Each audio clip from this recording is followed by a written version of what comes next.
বাপের দোয়া ক্রিকেট বোর্ডে পরিণত হয়েছে। আমরা এখানে কোনো বাপের দোয়া মায়ের দোয়া করি না।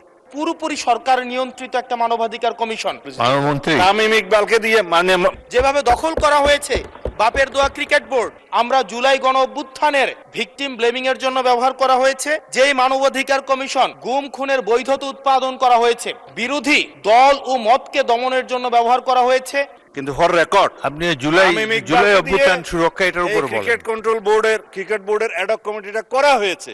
আজকে যেই বিলটি উত্থাপন হয়েছে জুলাই গণ অভ্যুত্থানে অংশগ্রহণকারীদের সুরক্ষা ও দায় নির্ধারণের লক্ষ্যে যে বিলটা আনা হয়েছে, সেই বিলে যদি আমরা দেখি এখানে কমিশন বলতে জাতীয় মানবাধিকার কমিশনকে বোঝানো হয়েছে এবং এখানে 2 ঘতে সংজ্ঞার মধ্যে আমরা যদি দেখি বিশৃঙ্খল পরিস্থিতির অপরাধমূলক অপব্যবহার, এটার ব্যাখ্যাটা দেওয়া হয়েছে রাজনৈতিক প্রতিরোধের পরিবর্তে সংকীর্ণ ও ব্যক্তিগত স্বার্থে সংঘটিত যে হত্যাকাণ্ডগুলো হয়েছে এটাকে একভাবে দেখা হবে।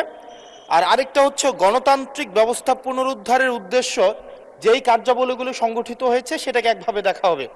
মাননীয় স্পিকার, প্রবলেমের জায়গাটা যেটা সেটা হচ্ছে 200-র বেশি সার্ভিস ও ফিচারে লেনদেনের সব বিকাশ অ্যাপে সম্ভব। সংকীর্ণ ও ব্যক্তিগত স্বার্থে যে ধরনের সংগঠিত হত্যাকাণ্ড হয়েছে সেটাকে কে ডিফাইন করবে, সেটাকে কিন্তু ডিফাইন করবে এই আইন অনুযায়ী জাতীয় মানবাধিকার কমিশন। অর্থাৎ এই ইনডেমনিটিটা জাতীয় মানবাধিকার কমিশনের উপরে নির্ভর করবে। এবার এই জাতীয় মানবাধিকার কমিশনের যে অধ্যাদেশ সেটা কিন্তু ইতিমধ্যে ল্যাপস করে দেওয়ার প্রস্তাব দেওয়া হয়েছে। এখন এই জাতীয় মানবাধিকার কমিশনটা এটা যে 2009 সালের অনুযায়ী যদি চলে তাহলে সেটা কিন্তু পুরোপুরি সরকার নিয়ন্ত্রিত একটা মানবাধিকার কমিশন। যেই মানবাধিকার কমিশন বিরোধী দল ও মতকে দমনের জন্য ব্যবহার করা হয়েছে, ভিকটিম ব্লেমিং এর জন্য ব্যবহার করা হয়েছে। যেই মানবাধিকার কমিশন গুম খুনের বৈধতা উৎপাদন করা হয়েছে। মাননীয় স্পিকার, এই মানবাধিকার কমিশনকে যদি আমরা মন্ত্রণালয়ের অধীনে রাখি এবং ওই মানবাধিকার কমিশনের মধ্য দিয়েই যদি আমরা জুলাই গণ অভ্যুত্থানের এই কার্যক্রমগুলোকে বিচারের এবং নিরীক্ষণের দায়িত্ব দেওয়া হয়, সেক্ষেত্রে এই নিরীক্ষণ কিন্তু প্রশ্নবিদ্ধ হবে। এছাড়াও আমরা যদি দেখি সাংবিধানিক প্রতিষ্ঠানগুলোকে যেভাবে নগ্নভাবে দলীয়করণ করা হচ্ছে, ইতিমধ্যে বাংলাদেশ ব্যাংকে যেভাবে দখল করা হয়েছে, যেভাবে বিসিবিকে যেভাবে এখন আর বাংলাদেশ ক্রিকেট বোর্ড এটা নাই, এটা হয়ে গেছে হচ্ছে বাপের দোয়া ক্রিকেট বোর্ডে পরিণত হয়েছে, যেভাবে দখল করা হয়েছে বাপের দোয়া ক্রিকেট বোর্ড। এবং আমি যখন এই জায়গায় কথা বলছি ঠিক এই মুহূর্তে 28 জন বিচারককে মাননীয় স্পিকার তাদেরকে শোকজ দেওয়া হয়েছে। তাদের ব্যক্তিগত তাদের চ্যাট গ্রুপে তারা হচ্ছে তাদের মতামত প্রকাশ করার কারণে বিচারকদের হচ্ছে মাননীয় স্পিকার শোকজ দেওয়া হয়েছে। এই বাস্তবতায় আমরা এই গণ অভ্যুত্থান পরবর্তী সময়ে যদি জাতীয় মানবাধিকার কমিশনকে একটা মন্ত্রণালয়ের অধীনে রাখি, স্বরাষ্ট্র মন্ত্রণালয়ের অধীনে রাখি, তাদের মাধ্যমে আমরা নিরপেক্ষ কোনো ধরনের অনুসন্ধান আমরা কতটা পাবো সেটা নিয়ে কিন্তু আমরা সন্দিহান। সেই জায়গা থেকে এই বিলটিকে যদি আমরা বাস্তবায়ন করতে চাই, এটাকে যদি আমরা ফাংশনাল করতে চাই, শুধুমাত্র অর্নামেন্টাল না, যদি আমরা ফাংশনাল করতে চাই তাহলে জাতীয় মানবাধিকার কমিশনকে অবশ্যই সেটাকে অটোনমাস করতে হবে। আমার সামনে যারা আছেন আমরা হয়তো আমাদের থেকে এখানে প্রত্যেকটা সদস্য নির্যাতন, নিপীড়ন এবং তাদের যে পলিটিক্যাল রিপ্রেশনের মাত্রা শত সহস্র গুণ বেশি। আমরা তাদের কাছে প্রত্যাশা করেছিলাম এই জাতীয় মানবাধিকার কমিশনকে তারা একটা স্বতন্ত্র বডিতে নিয়ে যাবে, অথচ আমরা দেখলাম যারা সবচেয়ে বেশি নির্যাতিত হয়েছে, নিপীড়িত হয়েছে, তারাই এটাকে একটা মন্ত্রণালয়ের অধীনে রাখতে চাচ্ছে।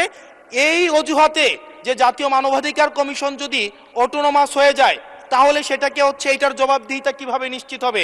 মাননীয় স্পিকার, আমাদের ইলেকশন কমিশন, আমাদের হচ্ছে পিএসসি, আমাদের হচ্ছে দুর্নীতি দমন কমিশন, যদিও এটা কাজের কেতাবে আছে, গোয়ালে নাই, কিন্তু এটা কিন্তু একাডেমিক ভাবে এটাকে ইভেন ইন্টারন্যাশনালিও এই জিনিসটা কিন্তু অটোনমাস হওয়ার কথা। সেজন্য মাননীয় স্পিকার, যেভাবে বর্তমানে প্রতিষ্ঠানগুলো নগ্নভাবে দলীয়করণ করা হচ্ছে, সেজন্য জাতীয় মানবাধিকার কমিশন যে দলীয়করণ করা হবে না, আবার বাপের দোয়া একটা মানবাধিকার কমিশন বা বিরোধী দল দমন কমিশন করা হবে না, এটার প্রতি কিন্তু আমাদের আস্থা নাই। সেই জায়গাটা থেকে আমরা আপনার মাধ্যমে আমরা এই আমাদের মাননীয় স্বরাষ্ট্রমন্ত্রী সহ আমাদের HPM এর কাছে অনুরোধ থাকবে, এই বিলটা পাশ করার আগে যেন জাতীয় মানবাধিকার কমিশনের আমরা এটা যেন ইভেন উনার দলেরও একজন মাননীয় সংসদ এই বিষয়ে বক্তব্য দিয়েছেন এবং উনি পয়েন্ট বাই পয়েন্ট এই বিষয়গুলোকে ব্যাখ্যা করেছেন। যদি জাতীয় মানবাধিকার কমিশন দলীয়করণ করা হয়, দিন শেষে গুম খুন থেকে শুরু করে আমাদের এই জুলাই ইনডেমনিটি, এইটা দিন শেষে হচ্ছে যে পেপারেই থেকে যাবে, এটা দিন শেষে কোনো বাস্তবায়ন হবে না। সেই জন্য মাননীয় স্পিকার, এই বিলটা পাশ হওয়ার আগে আমাদের জাতীয় মানবাধিকার কমিশনের এই বিলটা হচ্ছে সুরাহা হওয়া, নিষ্পত্তি হওয়া জরুরি। না হয় বিসিবির মতো আমরা আবার বাপের দোয়া কমিশন দেখতে পাবো, আমরা হচ্ছে বাংলাদেশ ব্যাংকের মতো আবার দলীয়করণ দেখতে পাবো, আমরা বিশ্ববিদ্যালয়গুলোকে যেভাবে এক ধরনের দলীয়করণ করা হয়েছে আমরা সেটি দেখতে পাবো, আমরা বিচার বিভাগকে আবার যেভাবে এখন ভয়ের মধ্যে নিয়ে যাওয়া হচ্ছে। ধন্যবাদ মাননীয় সদস্য। মাননীয় স্বরাষ্ট্রমন্ত্রী। মাননীয় স্পিকার, আপনাকে ধন্যবাদ। এখন কিসের মধ্যে কি পান্থাবাতে গিয়েছে, যাই হোক। মাননীয় স্পিকার, আমাদের উত্থাপন করার বিষয়টা হচ্ছে জুলাই গণ অভ্যুত্থানে অংশগ্রহণকারীদের সুরক্ষা দেওয়ার জন্য, সাংবিধানিক এবং আইনি সুরক্ষা দেওয়ার জন্য। সেটা জাতীয় দাবিতে পরিণত হয়েছে, জুলাই যোদ্ধাদের দাবি ছিল।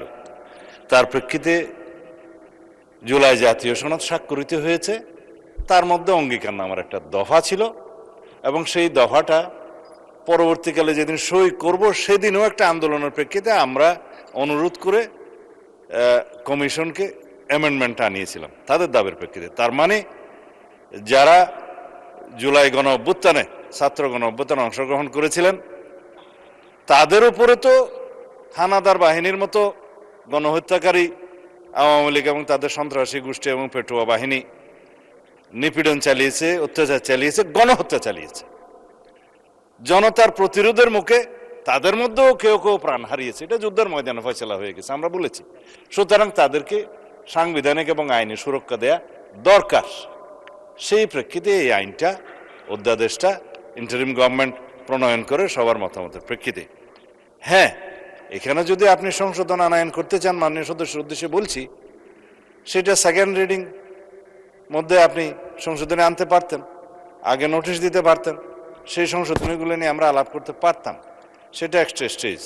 এখন বিল উত্থাপনের পরে বা উত্থাপনের অনুমতি চাওয়ার পরে আপনি পারেন বিধি মোতাবেক ৭৪, ৭৫, ৭৬ বিধিতে পারেন, কিন্তু এর প্রেক্ষিতে আমার যে জবাবগুলো আজকে দিতে হবে ফর রেকর্ড, সেই জবাবগুলো আমার বলা উচিত, জবাব দেওয়া উচিত। এখানে ক্রিকেট কন্ট্রোল বোর্ড কিভাবে আসলো মাননীয় স্পিকার? বাংলাদেশ ক্রিকেট কন্ট্রোল বোর্ডের ইন্টারিম গভর্নমেন্টের সময় তৎকালীন ক্রীড়া উপদেষ্টা ক্ষমতার প্রয়োগ করে সারা বাংলাদেশে জেলা কমিটিগুলোকে প্রভাবিত করে সেভাবে নিয়ে আসে। বাংলাদেশে যেগুলো রেজিস্টার্ড ক্লাব ছিল তাদের কাউন্সিলরদেরকে, হ্যাঁ, তাদেরকে প্রভাবিত করে সরকারি ক্ষমতা প্রয়োগ করে এবং হাইকোর্টে যে রিটটা দাখিল করা হয়েছিল সেটা হার্ড না করে পেন্ডিং রেখে, এখনো still it is pending with the chamber court I think, করে সর্বোচ্চ ক্ষমতা প্রয়োগ করে একতরফাভাবে ক্রিকেট বোর্ডের একটা বোর্ডিং করা। তার প্রেক্ষিতে বর্তমান গণতান্ত্রিক সরকার মাননীয় ক্রীড়ামন্ত্রীর নেতৃত্বে তিনি একটা ইনকোয়ারি বোর্ড করে দিলেন কি কি অনিয়ম হয়েছে না হয়েছে ফাইন্ড আউট করার জন্য। সেই তদন্ত কমিটি রিপোর্ট প্রদান করার পরে তারা ডিক্লেয়ার করলো এখানে যথেষ্ট অনিয়ম হয়েছে, আরো অনেক কথা আমি বলতে পারতাম, বলছি না। তারপরে সেটা ডিজলভ হয়েছে, ডিজলভ হওয়ার পরে একটা ক্রিকেট কন্ট্রোল বোর্ড হয়েছে, আহ্বায়ক কমিটি হয়েছে, অ্যাডক কমিটি। কাকে দিয়ে হয়েছে? এই দেশের কৃতি ক্রিকেটার, বাংলাদেশে সবচেয়ে পরিচিত, সারা বিশ্বে পরিচিত তামিম ইকবালকে দিয়ে। মাননীয় স্পিকার, আমি জানি আপনার সময় নষ্ট করছি, কিন্তু ফর রেকর্ড আপনি জুলাই অভ্যুত্থান সুরক্ষা এটার উপর বলেন। ক্রিকেট কন্ট্রোল বোর্ডের, ক্রিকেট বোর্ডের অ্যাডক কমিটিটা করা হয়েছে। আমরা এখানে কোনো বাপের দোয়া মায়ের দোয়া করি না। এখন এতদিন পর্যন্ত শুনতাম মায়ের দোয়া পরিবহন আছে, আজকে মাননীয় সদস্যের কল্যাণে দেখলাম বাপের দোয়া কমিটিও আছে। যাই হোক, মানবাধিকার কমিশন নিয়ে উনি কথা বলেছেন, এটা বলতে হয়, জাতির কাছে কিন্তু ভুল রিপোর্ট যাচ্ছে মাননীয় স্পিকার। হ্যাঁ 3 মাসের ভিতরে ক্রিকেট কন্ট্রোল বোর্ড ইলেকশন দেবে তারা বিধি মোতাবেক। মানবাধিকার কমিশন মানে স্পিকার, গুম কমিশন এবং আইসিটি অ্যাক্ট, তিনটার মধ্যে ওভারল্যাপিং আছে। আইনমন্ত্রী পরিষ্কার করে কয়েকদিন আগে বলেছে আমরা একটা স্বাধীন মানবাধিকার কমিশন করতে চাই যার সাথে মিল থাকবে গুম আইনের, যার সাথে মিল থাকবে আইসিটি আইনের। কারণ গুমের কারণে যে বিচারটা আইসিটি কোর্টে এখন করা হচ্ছে আইনটা পরিবর্তন করে, যার সাজা যাবজ্জীবন এবং মৃত্যুদণ্ডও আছে খুব সম্ভবত। ইনভেস্টিগেটিং এজেন্সি তাদের আছে, প্রসিকিউশন টিম আছে, তদন্ত টিম আছে। তারা প্রসিকিউশন যখন একটা চার্জশিট দাখিল করে, ওরা বলা হয় ফ্রেমিং অফ দি চার্জের আগে ফর্মাল চার্জ দাখিল করে। এই ফর্মাল চার্জ দাখিল করার পরে ইভেন সেই ইলেকশন করার জন্য আর উপযুক্ত থাকে না। এই শক্তিশালী আইনটার সাথে ম্যাচিং না করে আরো কম সাজার বিধান করে একটা টেম্পোরারি তদন্ত করার একটা দায়িত্ব মানবাধিকার কমিশনকে দিয়ে 1-1.5 বছর সময় বিনষ্ট হবে।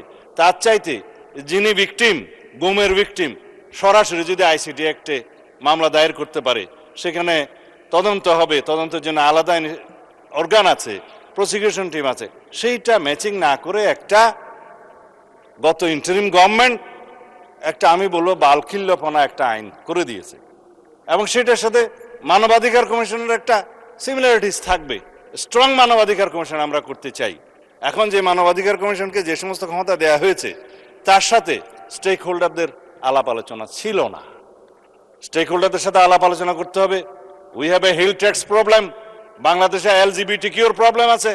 আমাদের সামাজিক এবং অর্থনৈতিক এবং ধার্মিক সমস্ত কালচারকে মিলিয়ে তারপরে আমরা এই দেশের উপযোগী আন্তর্জাতিক মানসম্পন্ন ইনশাআল্লাহ মানবাধিকার কমিশন বিল আমরা এখানে আনবো, সেটা আমাদের কমিটমেন্ট। তার সাথে এগুলো বাধা দেওয়ার কিছু নেই।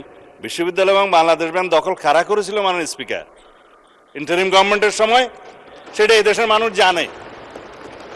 বাংলাদেশ ব্যাংক কাদের নেতৃত্বে কিভাবে বাংলাদেশের অর্থনৈতিক নৈরাজ্য সৃষ্টি করেছে। আমরা মনে করেছিলাম বাংলাদেশের অর্থনীতিটা পুনরুদ্ধার করার জন্য তারা কাজ করবে, বিপরীত করেছে। আমরা এখন সাফার করছি। আর বিশ্ববিদ্যালয়, সমস্ত বিশ্ববিদ্যালয়ের ভাইস চ্যান্সেলর সহ অন্যান্যদেরকে কারা নিয়ন্ত্রণে নিয়েছিল মানুষ, এগুলো আমরা বলতে চাই না। এই ফ্যাসাদে আমরা যেতে চাই না। যাই হোক, মানে স্পিকার, আমি বিল উত্থাপন করতেছি যদি আপনি অনুমতি দেন।